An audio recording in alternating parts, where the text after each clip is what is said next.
धनु राशि वालों, एक बार फिर से महाभूचाल आ गया है। क्या हो गया है? अरे भैया, सेनापति मंगल बकरी अवस्था से मार्गी अवस्था में आ गए हैं। बकरी और मार्गी का क्या अर्थ है, इसको समझने का प्रयास करें। आपके दिमाग में बकरी और मार्गी शब्द सुनकर के कुछ समझ में आया होगा, कुछ नहीं भी आया होगा। कई बार लोग कहते हैं कि अरे तुम्हारा जो दीन है ना वक्र हो गया है, अर्थात तुम्हारा दीन खराब हो गया है। तो मंगल देवता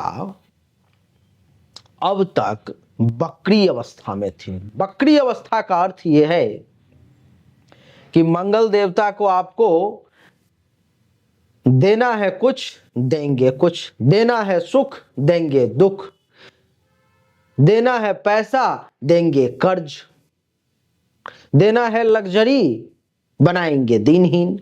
यानी कि उल्टा पुल्टा कुछ इधर उधर का करते रहना, ये बकरी अवस्था का प्रभाव है। मार्गी का क्या है? अब मार्गी हो गए हैं तो अब चीजों को वो समझेंगे, देखेंगे। बकरी अवस्था यानी कि दिमाग का डिस्टर्ब हो जाना, करना जाना सीधा है, चले जाना पीछे। यानी कि बकरी अवस्था का अर्थ कि दिमाग का संतुलन खो देना, सही तरीके से काम ना करना, करना तो जो सो गलत करना। अब मार्गी अवस्था में जब अभी आए हैं तो इसका अर्थ यह है कि काम जो होगा परफेक्ट होगा, सही तरीके से होगा। तो अब धनु राशि वालों के कुंडली के सप्तम भाव में मंगल देवता मार्गी अवस्था में आ गए। इस कुंडली में मंगल देवता पंचम और द्वादश भाव के मालिक हैं। बहुत कुछ बदलेगा, आइए उसको समझते हैं क्या क्या कैसे कैसे। आपकी कुंडली में मंगल सप्तम भाव में स्थित है, जो भाव जीवन साथी, पार्टनरशिप और विवाह का है। मंगल धनु राशि में कुंडली के पंचम भाव के अर्थात बुद्धि, प्रेम, संतान, क्रिएटिविटी और द्वादश भाव यानी कि विदेश, व्यय और गुप्त शत्रु के मालिक है, स्वामी है। मंगल की दृष्टियां, चौथी दृष्टि दसम भाव यानी कि कैरियर और पिता पर में, चौथी दृष्टि दसम भाव यानी कि कैरियर और पिता पर में, सप्तम दृष्टि प्रथम भाव यानी कि आपके स्वभाव और व्यक्तित्व पर में, अष्टम दृष्टि द्वितीय भाव यानी कि धन, वाणी और परिवार। इसका फल क्या होगा, आइए उसको समझते हैं। सप्तम भाव में मंगल बैठा हुआ है तो सबसे पहला प्रभाव वैवाहिक जीवन से संबंधित होगा। सप्तम भाव में मंगल को मंगल का दोष माना जाता है, जिससे वैवाहिक जीवन में कुछ संघर्ष हो सकती है, परेशानी आ सकती है, पति पत्नी के बीच में टेंशन तनाव हो सकता है। लेकिन क्योंकि मंगल इस कुंडली में एक योग कारक ग्रह है तो थोड़ा सा प्रभाव इसका कम पड़ेगा, नेगेटिव पॉजिटिव ही रहेगा, बहुत ज्यादा परेशान नहीं करेगा। सप्तम भाव जीवन साथी का भी है, तो आपके जीवन साथी मंगल बैठे हुए हैं उसमें, तो जीवन साथी आपका ऊर्जावान बना रहेगा। जीवन साथी आपका साहसी बना रहेगा, लेकिन कभी कभी गुस्सैल भी हो सकता है क्योंकि उसके मस्तक पर मंगल बैठा हुआ है। आपसी तालमेल बैठाने के लिए धैर्य और समझदारी बहुत जरूरी है। तो दोनों पति पत्नी, प्रेमी प्रेमिका इस समय में आपसी तालमेल और धैर्य बना करके चलेंगे तो आपके लिए बहुत अच्छा रहेगा। तीसरा, सप्तम भाव आपके व्यापार और साझेदारी का भी होता है। यानी कि यदि आप बिजनेस करते हैं तो आपको पार्टनरशिप में थोड़ा सा सावधानी बरतने की जरूरत है, क्योंकि वाद विवाद होने की संभावना है। तो थोड़ा सा संभल करके रहें, थोड़ा सा बोलने पर में काबू करें, सब ठीक रहेगा। ये तो सप्तम भाव की कहानी हुई, लेकिन मंगल की 3 दृष्टियां भी तो हैं। चौथी दृष्टि है इसके दसम भाव पर में यानी कि कैरियर, पिता, सामाजिक प्रतिष्ठा इत्यादि पर। कैरियर में संघर्ष और सफलता की बात है, तो कैरियर में उतार चढ़ाव रहने के योग है, लेकिन मेहनत और साहस अगर त्यागा नहीं गया तो यही मंगल आपको आने वाले समय में उच्च पद, हायर पोजीशन पर बैठाने की क्षमता रखता है। देवी और सज्जनों, प्रभावशाली व्यक्तित्व की अगर बात की जाए तो कार्यस्थल पर में आपका दबदबा जो है इस समय में बना रहेगा, आपका रुतबा रहेगा इस समय में।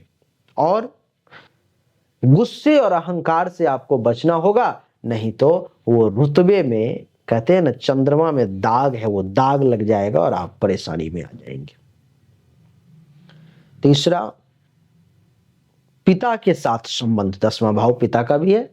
पिता से किसी बात पर इस समय में आपका मतभेद भी हो सकता है, पिता के साथ टेंशन तनाव भी हो सकते हैं, या अगर ये नहीं हुआ तो पिता को हेल्थ वाइज इशू हो सकती है, जो आपके स्वास्थ्य की चिंता, हेल्थ वाइज इशू ज्यादा देखने को मिल सकती है।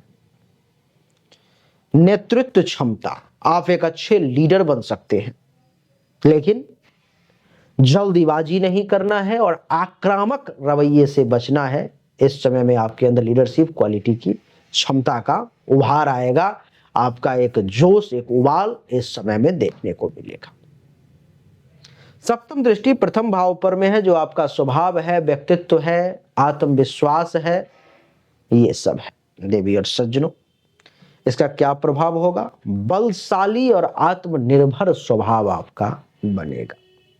मंगल की दृष्टि से आपका स्वभाव साहसी, आत्मनिर्भर और ऊर्जावान होगा, मंगल की दृष्टि के कारण। दूसरा, गुस्से और जिद की अगर बात करूं, क्योंकि पहले भाव पर दृष्टि है, तो आप में आत्मविश्वास बहुत होगा, लेकिन गुस्सा और जिद जो है अगर निगेटिव वे में चला गया तो इससे रिश्तों में तनाव आने की संभावना रहेगी, रिश्तों में कुछ परेशानी आ सकती है। स्वास्थ्य पर प्रभाव, क्या सिर दर्द, ब्लड प्रेशर या चोट लगने की संभावना कुछ दिखाई दे रही है, तो इससे सावधानी बरतने की आपको विशेष जरूरत है। अहंकार से बचे, यानी कि अपने विचारों को दूसरे पर थोपने से आपको बचना चाहिए, अन्यथा लोग आपसे दूरी बनाने का प्रयास करेंगे।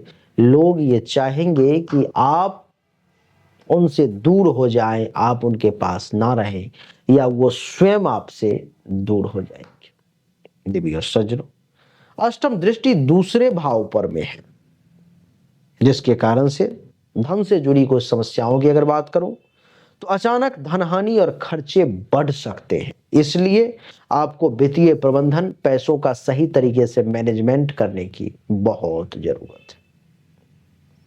वाणी में कुछ कठोरता आ सकती है, वाणी में अस्पष्टता आ सकती है, लेकिन कभी कभी कठोर या तर्क वितर्क वाली वाणी, कठोर वाली वाणी से रिश्तों में करवाहट आ जाता है, इस बात का विशेष ध्यान रखें आप। इसलिए बोलते समय संयम रखना बहुत जरूरी है। पारिवारिक जीवन की अगर बात करूं मैं, तो परिवार में किसी से वाद विवाद की संभावना रहेगी, खास करके धन संपत्ति के विवाद को लेकर के, तो उस मामले में थोड़ा सतर्क रहें। खान पान पर मैं ध्यान देने की अगर बात करूं, तो मंगल की अष्टम दृष्टि होने के कारण अधिक मसालेदार या तला भुना भोजन आपके स्वास्थ्य के लिए हानिकारक है। पेट संबंधी कुछ समस्याएं आ सकती है, लेकिन आपका ध्यान बार बार मसालेदार और तले भुने भोजन की तरफ ही जाएगा। देवी और सज्जनों, पंचम और द्वादश भाव का मालिक है इस कुंडली में मंगल, जिसके कारण से क्या होगा? पंचम भाव विद्या, बुद्धि, संतान, प्रेम और रचनात्मकता का है, जिसके कारण से आपकी निर्णय लेने की क्षमता तेज होगी, लेकिन कभी कभी जल्दीबाजी नुकसान का कारण भी बन जाता है। कहते हैं जल्दी का काम शैतान का, अर्थात कि जल्दी का काम किया तो वो बेकार हो सकता है। तो तेज निर्णय लें, त्वरित निर्णय लें, लेकिन सोच समझकर निर्णय लें। प्रेम संबंधों में उतार चढ़ाव भी देखने को मिल सकता है। हो सकता है आपके पार्टनर आप पर में अधिक अधिकार जताएं, जिससे कि आप दोनों के बीच में मतभेद की स्थिति सामने आ सकती है, तो उस पर में काबू रखें। बात करूं संतान संबंधी मुद्दे की, तो संतान को लेकर के चिंता हो सकती है, या संतान के स्वभाव में जिद देखने को मिल सकता है और ऊर्जा अधिक देखने को मिल सकती है, जिससे आप थोड़ा सा परेशान हो सकते हो। रचनात्मकता की बात करूं, क्रिएटिविटी की अगर बात करूं, तो यदि आप किसी रचनात्मक क्षेत्र जैसे लेखन, कला, अभिनय, संगीत में हैं, तो यह स्थिति आपको साहसिक और नवीन दृष्टिकोण वाला दिखाई देगा। देवी और सज्जनों, बात करें द्वादश भाव की, द्वादश भाव का भी मालिक है मंगल, तो विदेश यात्रा के योग हैं आपके लिए। द्वादश भाव के मालिक होने के कारण विदेश यात्रा के योग बन रहे हैं। सप्तम भाव में है, विदेश से व्यापार के योग बन रहे हैं, आप चाहें तो शुरू कर सकते हैं। अनावश्यक खर्च आपके बढ़ सकते हैं, इसलिए धन प्रबंधन पर विशेष ध्यान दें। पैसों को खर्च करने से पहले 4 बार सोचें तो ज्यादा अच्छा रहेगा। कुछ गुप्त शत्रु आपकी प्रगति में बाधा डालने का प्रयास कर सकता है, आपको परेशान करने की कोशिश कर सकता है, तो आप थोड़ा सा बचकर रहे तो ज्यादा अच्छा रहेगा। निष्कर्ष अगर मैं निकालूं, अंतिम 4 लाइन में अगर कुछ कहूं, तो मैं यही कहूंगा कि यह योग आपको साहसी, आत्मनिर्भर, ऊर्जावान और कैरियर में सफलता वाला बनाएगा और विदेश यात्रा नेतृत्व क्षमता और निर्णय लेने की शक्ति आप में प्रदान करेगा। नकारात्मक प्रभाव अगर कहूं, तो वैवाहिक जीवन में संघर्ष, गुस्से पर में नियंत्रण की जरूरत, धन हानि की संभावना और परिवार में कुछ मतभेद की स्थिति भी सामने लाएगा, तो सावधान रहें। सुझाव अगर मैं कुछ दूं तो कहूंगा कि वाणी पर संयम रखें और रिश्तों में मधुरता बना करके रखें। जीवन साथी और परिवार के प्रति धैर्य और समझदारी से काम लें। खर्चों पर नियंत्रण रखें और वित्तीय योजना बनाकर चलें। मंगल के उपाय में जैसे आप हनुमान चालीसा का पाठ श्रवण या पाठ कर सकते हैं, आपके लिए बहुत अच्छा रहेगा। तो यही थी देवी और सज्जनों, धनु राशि वालों के लिए मंगल का क्या है वो भूचाल वाला प्रभाव हमने आपको बताया। उम्मीद करता हूं कि ये छोटा सा वीडियो आपको अच्छा लगा होगा। अगर आपको धनु राशि वाले जीवन में विशेष परेशानी है, भाग्य का साथ नहीं मिल रहा है, परिश्रम कर रहे हो लेकिन परिणाम नहीं मिल रहा है, तो आपके भाग्य के देवता है सूर्य, सूर्य का रत्न है रूबी, मानिक, तो आप जरूर धारण करिए। ज्यादा महंगा धारण करने में सक्षम नहीं है तो मात्र 5,000 रुपया जमा करें। आपको मैं अंगूठी बनवा करके तांत्रिक वैदिक प्रक्रिया से सिद्धि करके पूजा पाठ करके आपके एड्रेस पर भिजवा दूंगा। इसी रत्न को धारण करने मात्र से आपका भाग्य उदय होने लगेगा, भाग्य का साथ मिलने लगेगा, दिन दोगुना रात चौगुना वृद्धि होने लगेगी और धन धान्य संपत्ति में भी वृद्धि देखने को मिलेगी। अच्छा लगा तो वीडियो को लाइक करें, शेयर करें, चैनल को सब्सक्राइब करके इसके बेल आइकन के बटन को दबाएं और मुझसे अगर पर्सनली कुछ जानकारी चाहिए हस्तरेखा और जन्म कुंडली दिखा करके तो सामने दिए गए व्हाट्सएप नंबर पर मैसेज करें, सही शुल्क जमा करें और जानकारी प्राप्त करें। राधे राधे, राम राम।